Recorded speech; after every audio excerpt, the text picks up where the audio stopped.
persyaratan bobot manfaat perusahaan atau BMP yang menjadikan total persyaratan TKDN plus BMP menjadi 40%.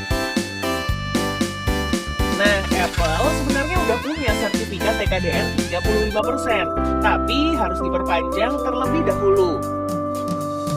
Pemerintah bilang ke Apple, salah satu cara memenuhi TKDN dengan menyelesaikan komitmen investasi senilai 1,7 triliun rupiah.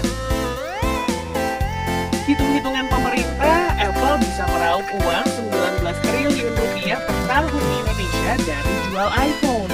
Masa buat investasi 1,7 triliun rupiah aja susah banget? Gak hanya itu, mereka minta bonus nggak bayar pajak 50 tahun lagi. Kebangetan nggak sih? Sikap tegas pemerintah membuat Apple pada 5 November lalu kembali datang dengan proposal baru, yakni menawarkan investasi 157 miliar rupiah di Indonesia. Investasi itu berupa pembangunan pabrik di Bandung dan kemitraan dengan industri lokal. Nantinya pabrik di Bandung itu akan memproduksi berbagai aksesoris dan komponen untuk gadget Apple. Tapi kalau dibandingin sama negara tetangga, investasi Apple di Indonesia itu kecil banget. Di Vietnam, Apple sudah bangun pabrik dan total investasinya mencapai 256 triliun rupiah. Tapi kalau menurutmu, kenapa Apple nggak mau investasi besar-besaran di Indonesia ya?